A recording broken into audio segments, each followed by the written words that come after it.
A very good evening to you. You're live here on GHOne TV. It's now time for News Tonight with me, Natalie. Let's take a look at our top stories. Coming up this evening, National Sanitation Day reignites conversations on civic responsibility and the urgent need for a cultural shift in environmental cleanliness. However, local government minister bemoans inadequate waste bins in market centres.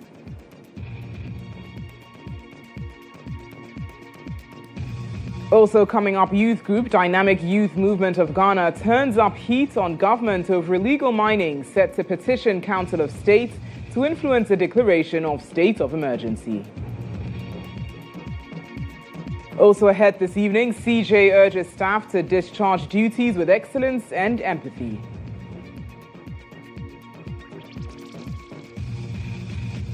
Also in the bulletin, KGL Foundation eases water woes at Ada with new boreholes. Later in business, outgoing president and chairman of Afreximbank urges Africans to finance and build their own destiny.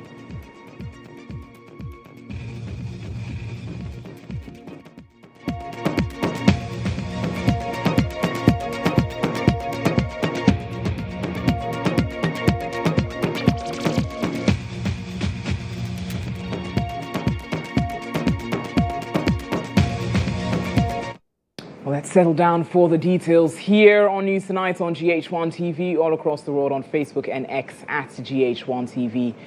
Ghana's observance of National Sanitation Day has reignited national conversations around civic responsibility and the urgent need for a cultural shift in environmental cleanliness. Leading the charge in the Greater Accra region, GHOne, His Royal Majesty King Takiteako True II, together with the Minister for Local Government, Chieftaincy and Religious Affairs, Ahmed Ibrahim, called for shifts in mindset and behavior to enhance cleanliness in the capital.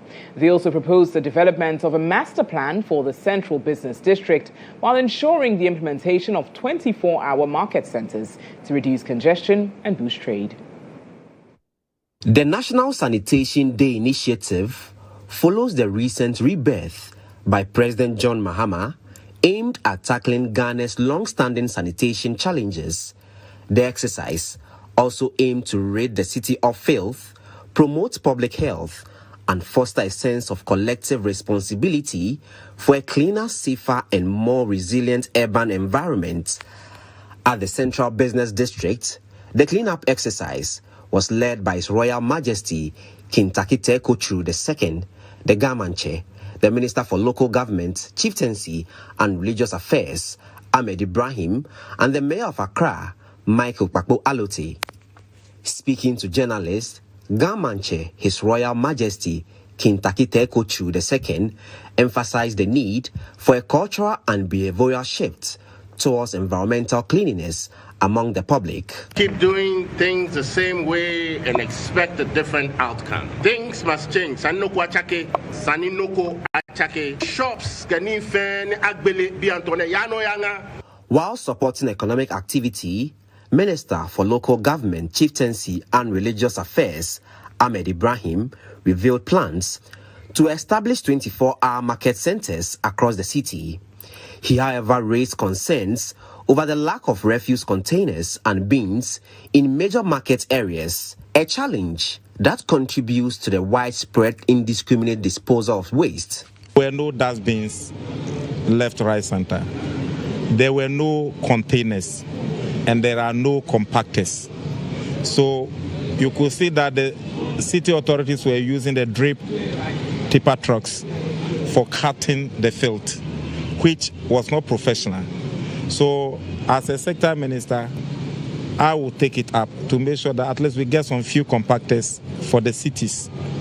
As the National Sanitation Day gains momentum once again, authorities are calling on all Ghanaians to play their parts with improved infrastructure, sustained education, and community involvement. The goal of a cleaner Accra may no longer be a distant dream, but a collective reality in the making. Meanwhile, Ghanaians have been urged to ensure the availability of waste bins in every household across the country as part of efforts to improve waste management and environmental sanitation. Speaking during the National Sanitation Day exercise in Accra, Director of Monitoring and Service Quality at GHOne, Ernest Kusi, disclosed that practice will help promote recycling and reduce plastic waste pollution. He further called for the segregation of waste at the source, urging Ghanaians to adopt responsible waste disposal habits to support a cleaner and healthier environment. After the President, His Excellency John Dramani Mahama, launched the program, and GHOne being the leader in sanitation, there's no way we have to sit on concern not to support this program to be a success. And I want to tell all citizenry that it's not only government that has the responsibility to ensure cleanliness. All of us, we have a part to play. We have to stop the littering.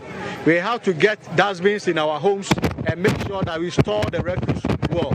All that you have to do if you don't have a dustbin is to call on GHOne, and GHOne will help you with the dustbin. Because sustain public education, because we believe that when negative attitude of people towards sanitation is changed, it goes a long way to stop littering in the environment. And also assemblies are also intensifying their effort as far as enforcement is concerned. Well, let's stay briefly on the Sanitation Day exercise. You've been joined by Ernest Morgan Akwa, who serves as the Public Relations and Corporate Affairs Manager for GHOne Ghana Limited. He joins us now via Zoom. Good evening to you, Ernest, and thank you for joining us here on News Tonight. Now, as you heard, we had the Minister for Local Government earlier today raise concerns about this lack of refuse containers across major market centres in the capital, which he says it contributes to indiscriminate waste disposal. What practical steps would you say we can take to help address this gap? Okay, thank you very much, and I greet all your viewers and listeners. So, as rightly said by the minister, the first step in proper waste management is to get a receptacle to hold your waste. When you travel outside and you see that the place is clean, it doesn't mean they don't produce waste, but it means that they have a receptacle to hold the waste, because everybody produces waste. So it is a call in the right direction that we have number of bins, number of containers at vantage point to hold this waste. And per our bylaws, it is in that every individual is also responsible to have these receptacles in holding the waste. So we entreat each and everybody at least to get a bin. We have to even move from this stage to the stage where we are segregating the bin. But it is a step in the right direction. Every household should get a bin to store the waste. Then we look at the next step of collection and transportation, then other steps in proper waste management. Right. Now, beyond households, how about, because across the capital as well, people who may not necessarily have the privilege of living in a home where they can then purchase their own receptacle, what do you propose in that direction? So with that, that's why we have the sanitation improvement package agreement with government. You see that there are places that there are communal containers, big containers. But the issue with particularly Accra is that the space, we don't even have the space to put some of these containers. So we would then treat the opinion leaders to get us spaces and the MMDAs so that we place these containers there. Because the truth is that if we don't place these containers at vantage point, people will make the waste and they will throw it away anyhow. And that will cause the problem for us. So we need to put these containers at vantage point to hold these communal waste so that we can transport it appropriately to the right quarters. Right, so there you highlight the space for these containers. Finally, briefly, we've had many sanitation drives across the country. How sustainable would you say that this National Sanitation Day initiative is? Yeah, just as you said, we have had several sanitation days, but this one good thing about it is that we had an arrangement with the local government ministry is the bit of enforcement. The MMDAs they were made aware, and the president mentioned to them that it's part of their KPIs. So we are now putting more enforcement in people flouting these rules. And when it happens like that, when there's National Sanitation Day, it becomes a formal thing for all of us to do. Then they will ensure that people are adhering to it.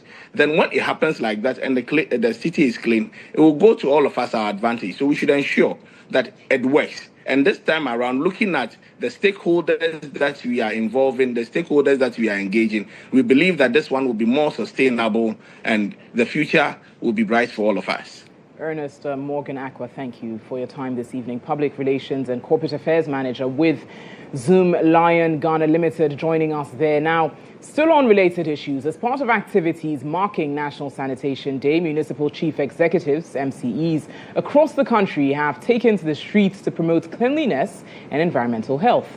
In the Greater Accra region, the MCEs of Ayawaso North, Ayawaso East and Ayawaso Central led cleanup exercises and urged residents to maintain clean surroundings. There's more in this report.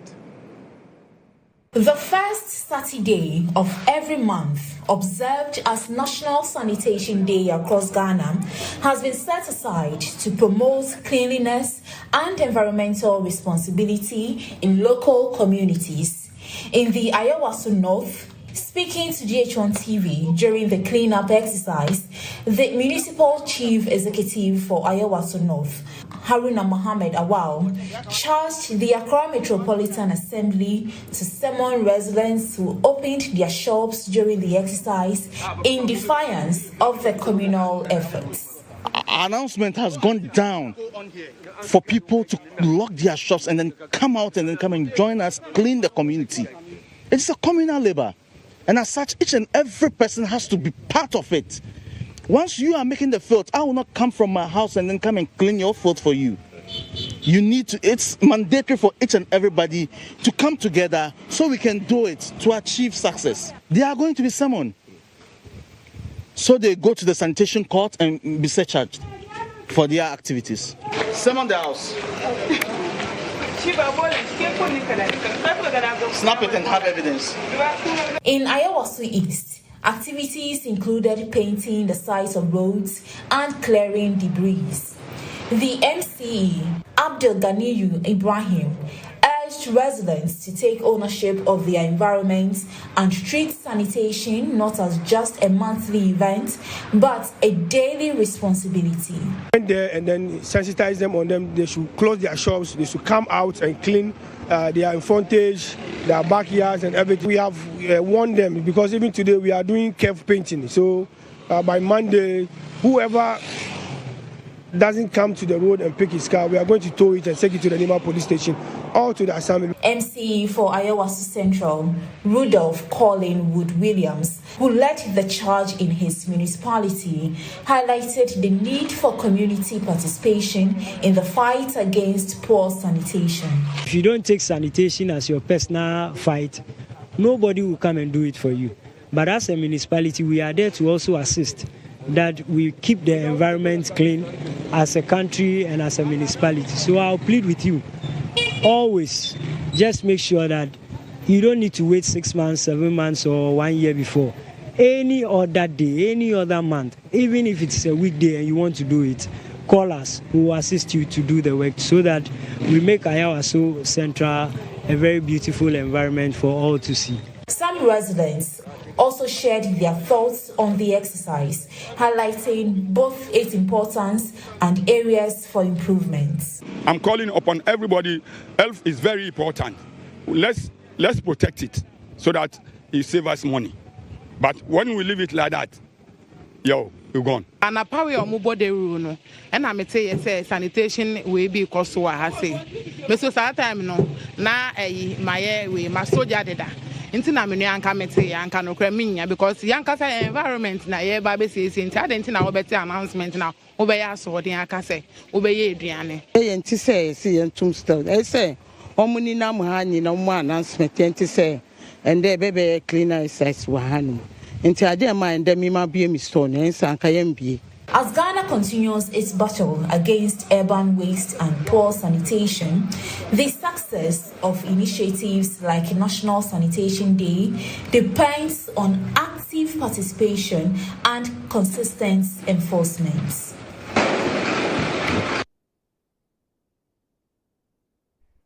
Meanwhile, the Ghana West Municipal Assembly has empowered 107 new recruits to join its Works and Sanitation Task Force, aiming to boost the Assembly's internally generated funds. This initiative is expected to enhance revenue collection, improve sanitation services, and promote development in the municipality. At an orientation ceremony for 107 new Works and Sanitation Task Force recruits, Municipal Chief Executive for Ghana West, Desmond Soanai, urged the new recruited staff and members of the task force to work diligently in boosting the Assembly's internally generated funds to support local development. He emphasized the importance of professionalism, reminding the recruits to engage with traders and residents respectfully and responsibly as they carry out their duties. Ghana West, we are organizing task force orientation for all those people who go out there to ensure that enforcement, to ensure compliance. So we brought in the police as well. We brought in some professionals to come and talk to them, for them to know their rights and limitations, so that when they go out there, they don't collect the money and put it in your pocket. Because their job is defined, and we want to ensure that whatever is expected of them, as said by the police commander, as said by the HR and myself, we are going to abide by those laws. We as MCs or the enforcers of the law, we have to ensure that people comply.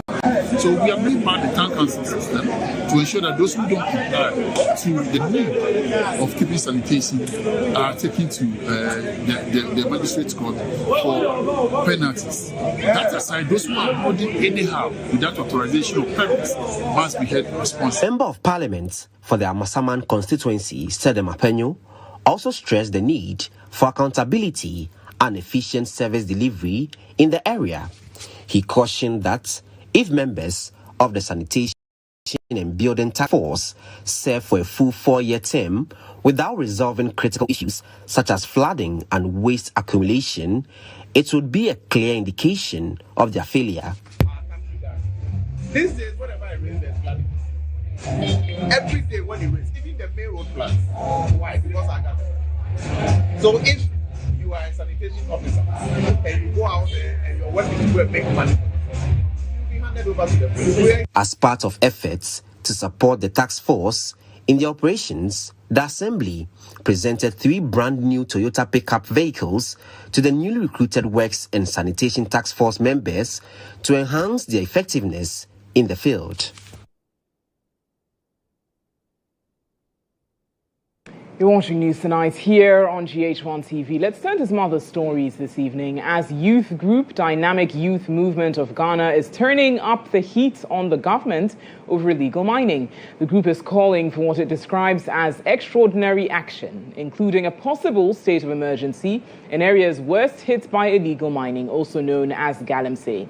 The group further says it is preparing to petition the Council of State, urging the advisory body to recommend this drastic measure to the president. Edward Seyram Tuton is the executive convener of the group, and he joins us via Zoom now. Good evening to you, Edward. Thank you for joining us here on News Tonight. Now, first of all, you were present at the president's meeting held with CSOs just a day ago. Are you not satisfied with the measures that were spelt out in tackling illegal mining?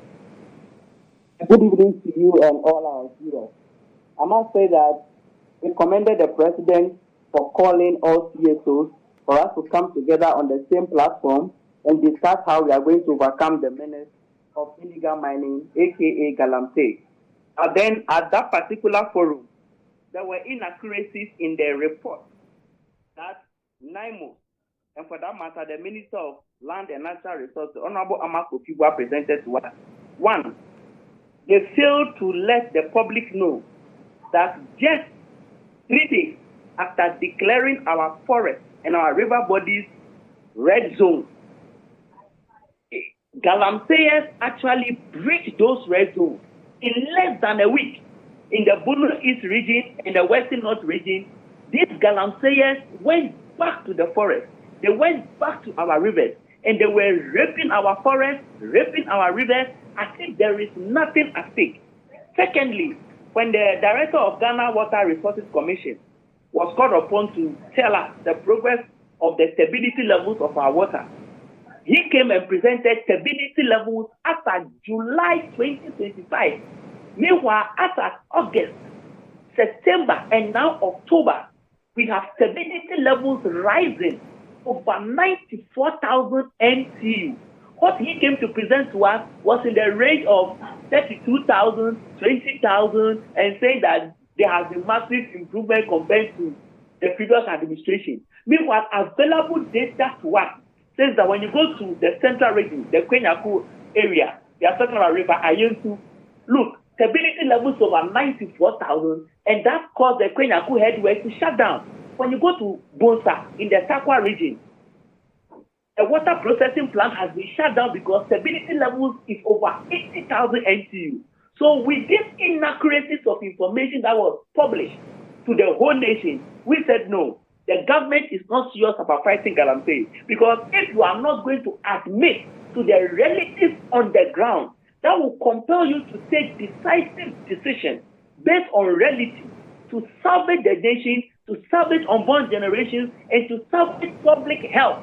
Then it means we are talking about things when we say that we want to fight galamsey. And that is why we at the Dynamic Movement of Ghana, when we got the chance to speak, we said, Mr. President, a lot is at stake.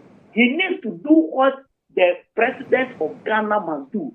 And we didn't miss words when we said he must declare a state of emergency. When you go to Article 31, Clause 9, which talks about the emergency powers of the president, Article 31, Clause 9, clearly defines the circumstances that will warrant the declaration of a state of emergency. And if you permit me to read, if you come with me to Article 31, Clause 9 of the 1992 Constitution, right. It says that the circumstance under which a state of emergency may be declared under this article include a natural disaster and any situation in which any action is taken or is immediately threatened to be taken by any person or body of persons, which A, is calculated or likely to deprive the community of the essentials of life. B, renders necessary the taking of measures which is required for securing public safety, emphasis on public safety, the defense of Ghana, and the maintenance of public order and of supplies and services essential for the life of the community.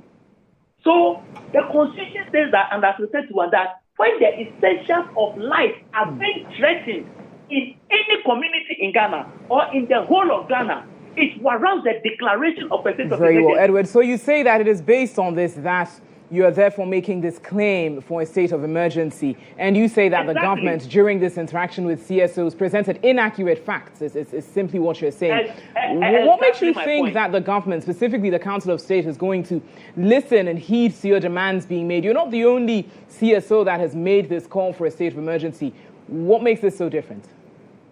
Well, if you go to Article 9, Clause 1, it establishes the office or the structure of the Council of State, and it is clear, stated there in Article 9, Clause 1, that the Council of State exists to provide counsel, professional advice to the President. When you look at the Constitution of the Council of State, you have a former Chief of Defense Staff there, you have a former IGP there, you have a former Chief Justice there, and other eminent personalities. If these people cannot advise the President based on their expertise in law and in issues of national security, then I don't think the Council of State must exist in the first place. But because in the wisdom of the Constitution, beyond the cabinet, the President needs to have a distinguished and independent setup like the Council of State that must come in to provide professional advice, which we call counsel to the President. And that is why some of us are of the view that, look, if the President will not declare the state of emergency, Article 31 is very clear that the Council of State must give advice to the President on matters that are surrounding the public safety and the threatening of essentials of vital life. Is water not an essential of vital life?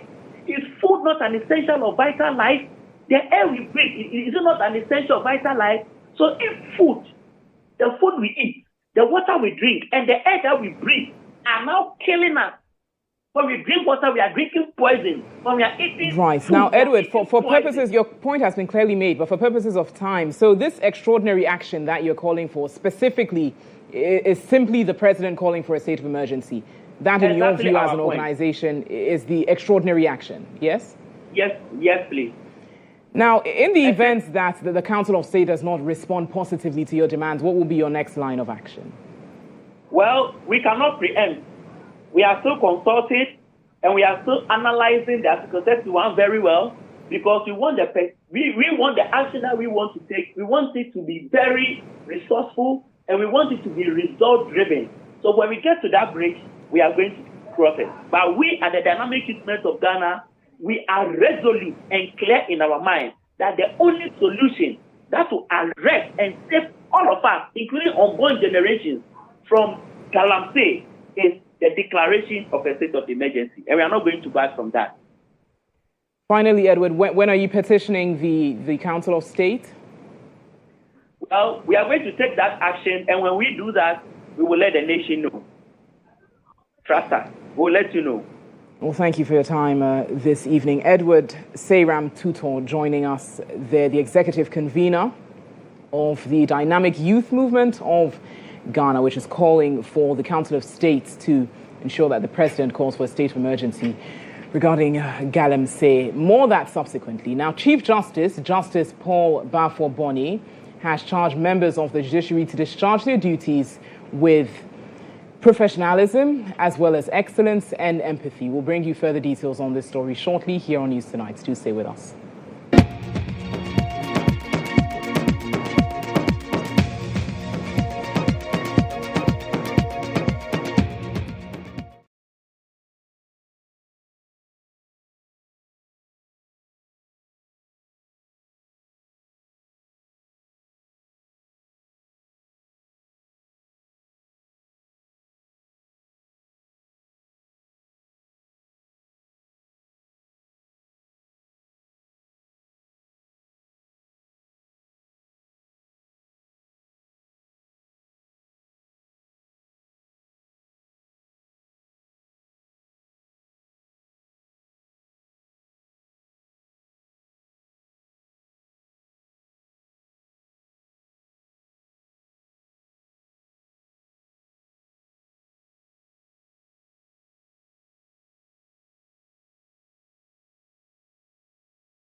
Welcome back to News Tonight here on GH1 TV. And some more top stories this evening. Chief Justice Paul Baffour-Bonney has charged members of the judiciary to discharge their duties not only with excellence but also with empathy. He urged the Ghana Bar Association to continue to hold the judiciary accountable, emphasizing that the courts cannot function effectively without their collaboration. He also acknowledged the crucial role of staff, describing them as the backbone of the service, and encouraged them to exhibit traits of accessibility, efficiency, and integrity in the new legal year. Justice Bafo Boni made this call at the 2025-2026 legal year gathering with staff, judges, and members of the Ghana Bar Association, emphasizing the importance of collaboration for effective justice delivery. Today marks the beginning of the 2025-2026 legal year, a moment that carries both tradition and renewal. The ceremonial opening this morning reminded us of the gravity of our shared calling. Appreciate the community that sustains our work, as the men and women, seen and unseen, who carry the weight of justice daily. Permit me first to extend my heartfelt gratitude to all of you, to my fellow judges, from the highest appellate courts to our circuit courts and district courts. I thank you for your dedication and sacrifice. Your work often requires you to labor long hours to wrestle with difficult questions of law and to make decisions that affect lives in profound ways. To the staff of the Judicial Service, I wish to say you are the backbone of our institution. The clerks, registrars, bailiffs, interpreters, ICT officers, cleaners, security staff, and administrators. You form the silent engine that keeps our course running. The public may rarely see you on the bench, but without you, justice will ground to a halt.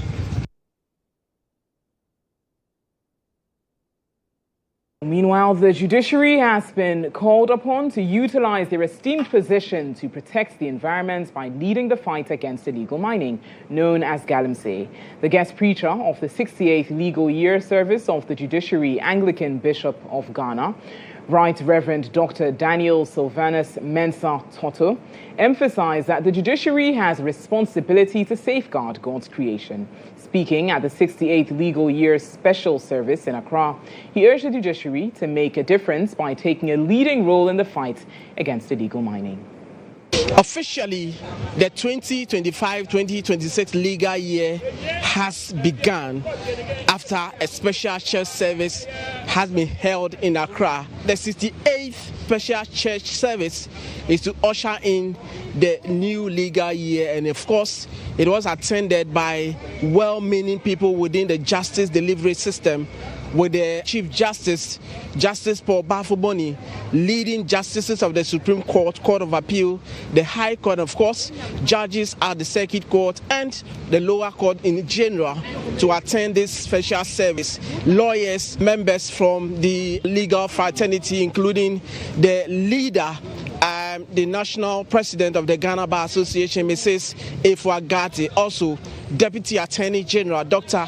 Justice Remsai, all of them were in attendance of this special church service that officially marked the beginning of the new legal year. But the message really is coming from retired Reverend Dr. Daniel Sylvanus Mensah Toto, Anglican Bishop Accra. And in fact, one of the things that he said was leadership is key, and members of the judiciary should take up the leadership role of this country. Leadership is not about titles. It's about responsibility. A leader who fears God does not sell the truth for money or twist fairness for favor. Ghana needs leaders who inspire, not exploit. Leaders who build, not dismantle. Strong leadership is service, not power. It means speaking the truth even when it will make you unpopular, and defending justice even when it will cost you. Judges, lawyers, court officers, you are not just professionals. You are guardians of the nation's conscience among the people.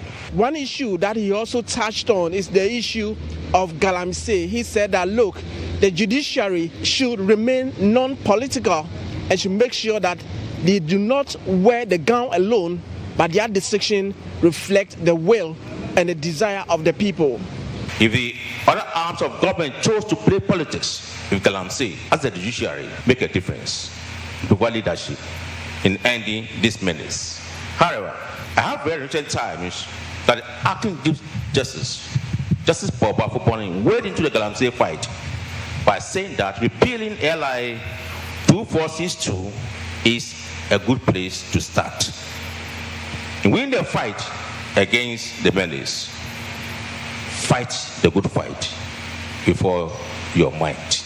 He also indicated that to fight Galamsey, it all depends on members of the judiciary and the fact that they should take bold decisions that will augur well for the nation.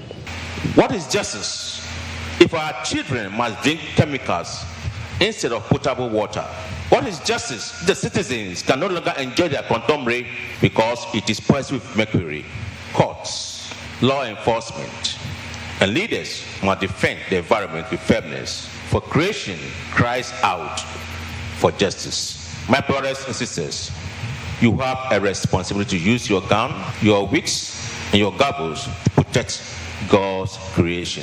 To be responsible stewards, the better land called Ghana, and protect it zealously. Don't leave this fight for the clergy only, the media, and the CSOs, but be also vocal in the fight. The 66th legal year service is on the team building the pillars of justice delivery through leadership, innovation, and technology. From the Cathedral Church of the Most Holy Trinity here in Accra, Natalie, GH1. Now, away from that, the African Commission on Human and People's Rights has revealed that despite Ghana's progressive laws, there remains a significant gap between legal protections and the lived realities of women and girls. According to the Commission, harmful practices, including violent witchcraft accusations and the trocosi system, continue to persist with impunity. There's more in this report. The delegation commended the government of Ghana for its political will and commitment towards the protection of human rights. It noted the adoption of legislative and other measures since the last promotional mission to implement the African Charter and other ratified regional and international human rights instruments. The commissioner, responsible for the promotion of human rights in Ghana and special rapporteur on the rights of women in Africa, Commissioner Janet Ramatuli Salanji, shared preliminary findings of the delegation at a press conference. She stated that the critical lack of state-funded shelters for survivors of gender-based violence leaves victims without adequate protection, a situation made worse by the insufficient allocation of funds to the Domestic Violence Fund. A stark gap exists between progressive laws and policies and the lived reality of women and girls. Harmful practices include violent accusations of witchcraft and what is referred to as the trocosi system, which persists with impunity. The critical lack of state-funded operational shelters for survivors of gender-based violence leaves them without protection. The mission also noted that the previous government's delay in assenting to the law protecting vulnerable women was due to technical reasons. What was a technical feedback that for private members' bill, when they require a charge on public revenue, then they have to affiliate with a particular ministry. And that was the reason why the president at the time refused to assent to the bill. So we got a commitment that the government will take over responsibility for the enactment of that legislation to ensure that this practice is stemmed. But we are still of the view that you can have a plethora of laws, but if you have practices that are deeply rooted in people's cultural practice, I think it's just not one size fits all. The commission further recommended that the government launch a robust nationwide campaign to end harmful traditional practices such as witchcraft accusations, child marriage, and female genital mutilation, as well as address the severe stigma faced by people living with HIV.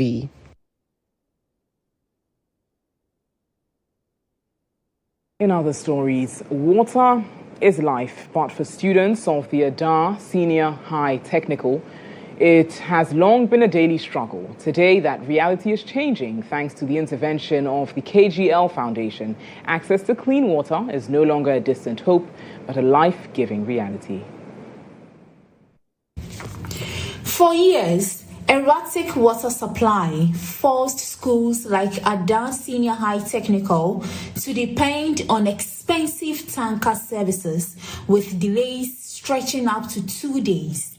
Students, especially girls, often abandon lessons to fetch water, jeopardizing both hygiene and education. Every student here can testify that lack of basic infrastructure, such as dining hall, volleyball courts, classroom, bed stands, in absence of this basic infrastructure, makes us left out. But with the commissioning of 2 mechanized boreholes by the KGL Foundation, the tide has turned.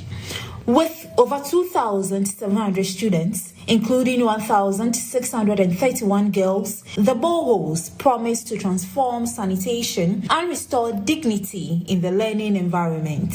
A lasting positive change in the lives of our future leaders in the area of the provision of wholesome water will go a long way to make their stay on campus comfortable, enhance teaching and learning environment. This is an opportunity to the school community to become self-dependent and self-reliant. Headmaster Thomas Raphael Room described the day as a moment of hope, expressing deep gratitude to the KGL Foundation and partners whose persistence made this dream a reality. Accessible water on our campus moved from a mere dream to a tangible, life-changing achievement. May your selfless contributions continue to inspire others, and may you be richly rewarded for the difference you have made in the lives of this school. We say thank you for seeing our need, for acting on it, and for choosing to invest in the well-being of our students and the larger community. The KGL project manager reaffirmed the company's commitment to social investment, announcing that the foundation also supports scholarships for brilliant but needy students. We're here today to assure you that we're not just providing you clean water to help with your health needs, but we also offer scholarships to brilliant but needy students. So in case any of you wants to further their education or need support, the KGL Foundation has opened doors. The PTA chairman praised the intervention, describing it as a blessing for parents and learners alike, while assuring KGL that the school community will safeguard the facility. And we pray that our children also take good care of whatever you have given to us. The intervention not only quenches thirst, but secures the academic future of thousands, ensuring that clean water flows where it is needed most into the lives and aspirations of young people.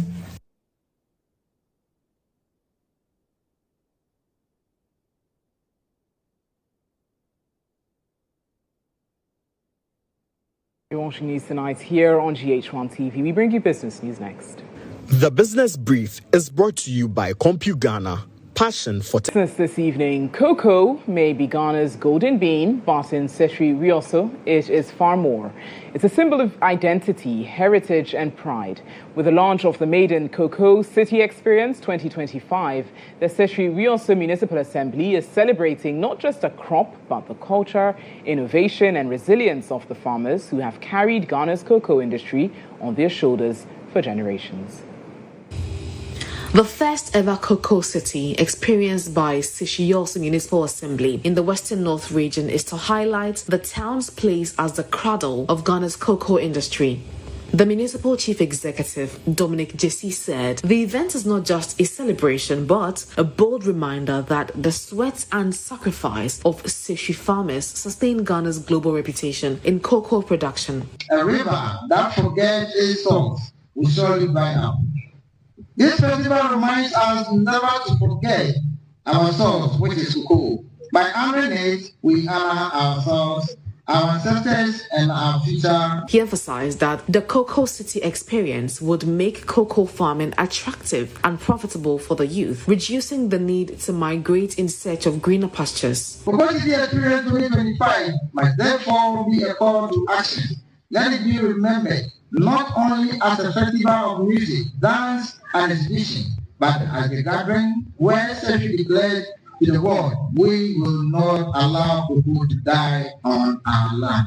Deputy Chief Executive Officer of the Ghana Tourism Authority, Abeku Santana, praised the initiative, aligning it with the President's vision for sustainable development through tourism. As well as trying to position your municipality as a unique tourism hub to all stakeholders, including partners whose effort will make this day a milestone.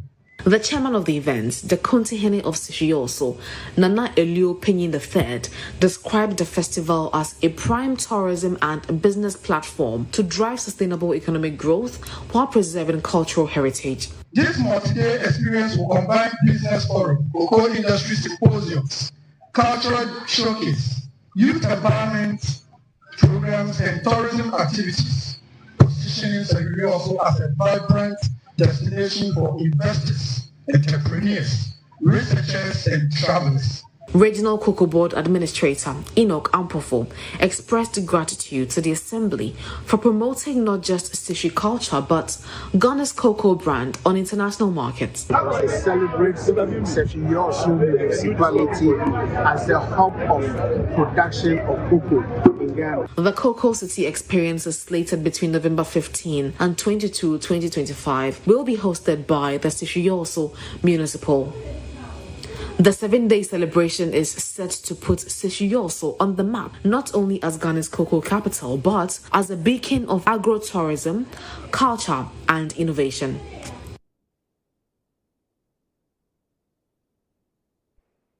In other business news, African governments have been urged to remove visa restrictions to allow smoother movement of goods, services and people across the continent.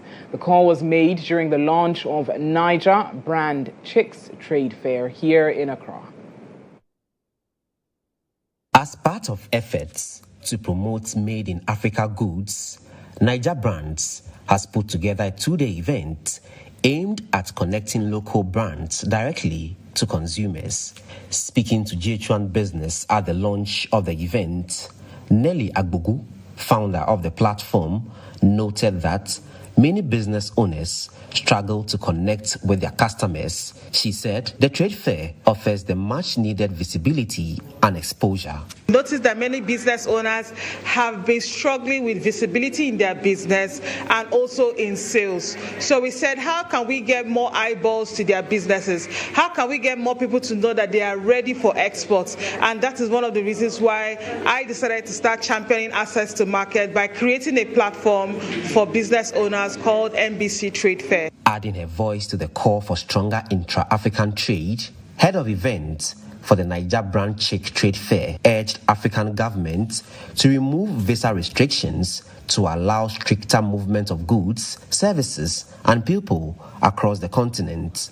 Africa is Africa, right? We are literally like 54 states together. We should be able to do businesses within each other without having to face any obstacles of visas or things like that. So I think over time, these are the things that should be looked into. These are the things that should be looked into. People to be able to travel without restrictions, having cargo companies that can move goods also without being restricted and all of that. And I'm hoping that all the governments in all the African countries will look into it and find an easy solution for us. With increased collaboration, regional integration, and platforms like this, African entrepreneurs are hopeful that barriers to trade will gradually be lifted, paving the way for a more connected and self-reliant continent.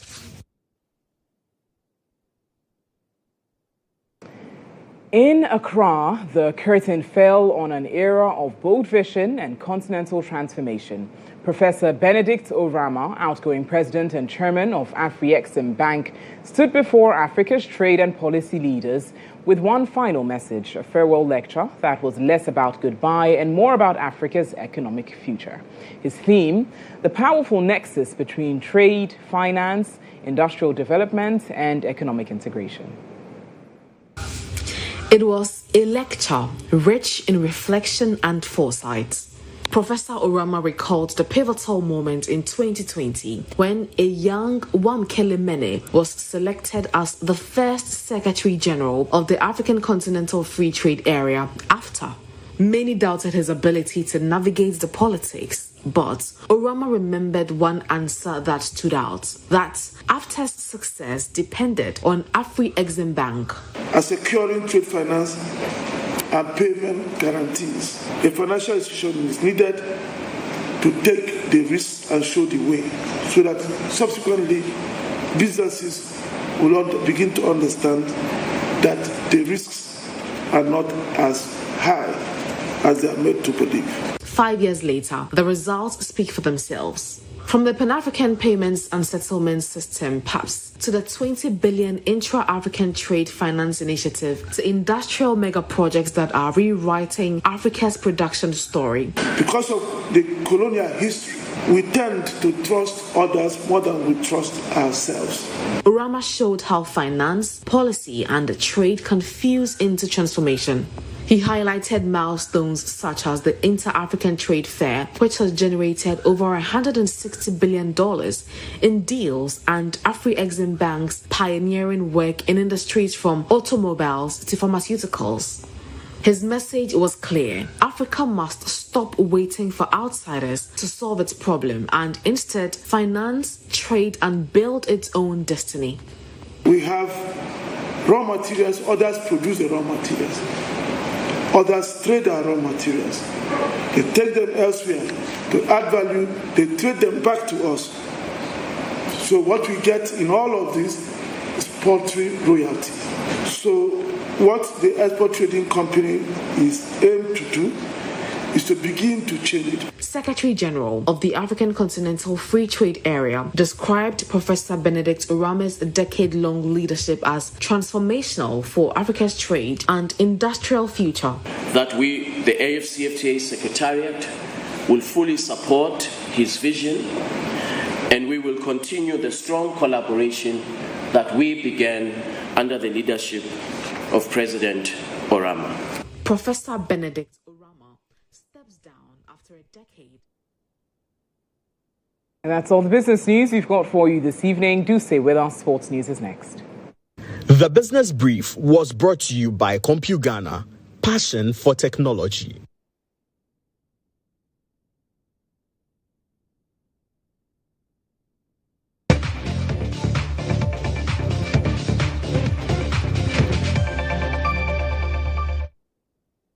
In sports tonight, the Black Stars of Ghana would pitch camp in Morocco ahead of their penultimate World Cup qualifier against Central African Republic on Wednesday. The players are expected to arrive in Casablanca tomorrow and Monday before they start training. Ojo Ado Stars are top of their group and will qualify to the 2026 World Cup if they win their last two games.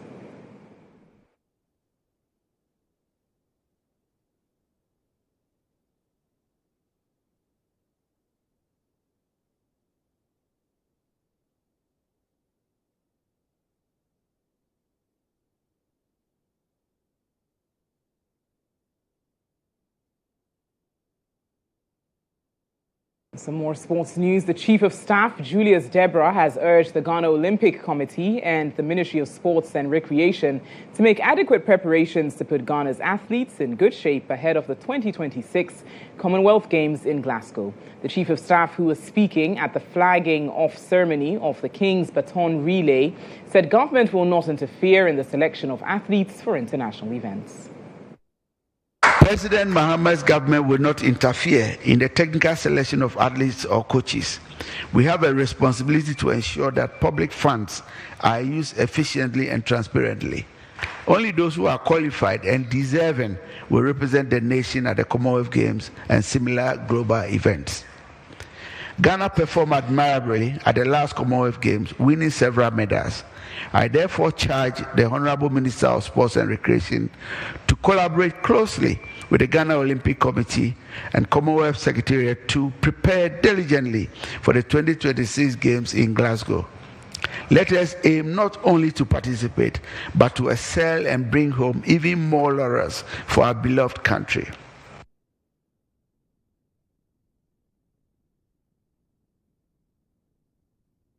And that's all the sports news we've got for you this evening. Entertainment news comes up shortly.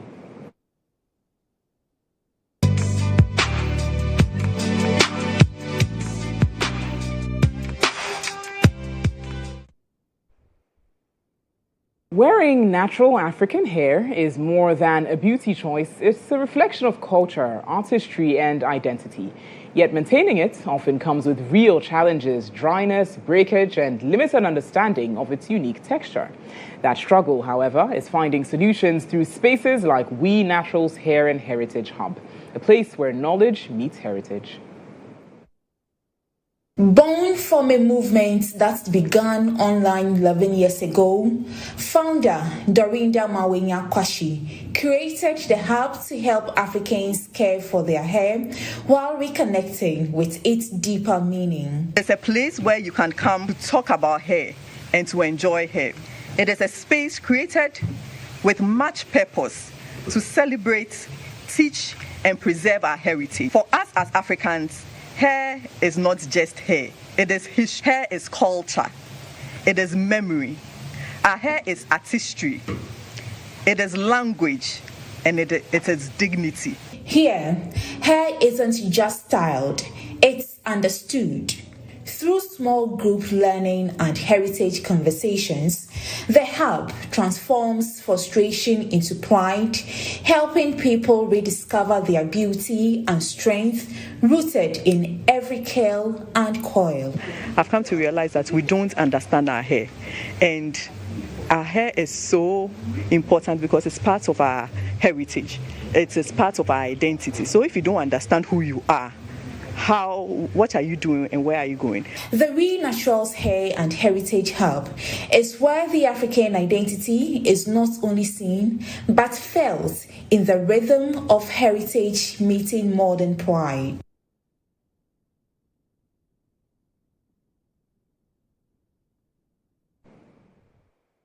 And that is how we draw the curtains on News Tonight this evening here on GH1 TV. Many thanks to you for making the time. Lots more news is available on our website, starfm.com.gh. Was produced by Rosemond Akuoko and Obed King Gaglo. I'm Natalie Fort. Have a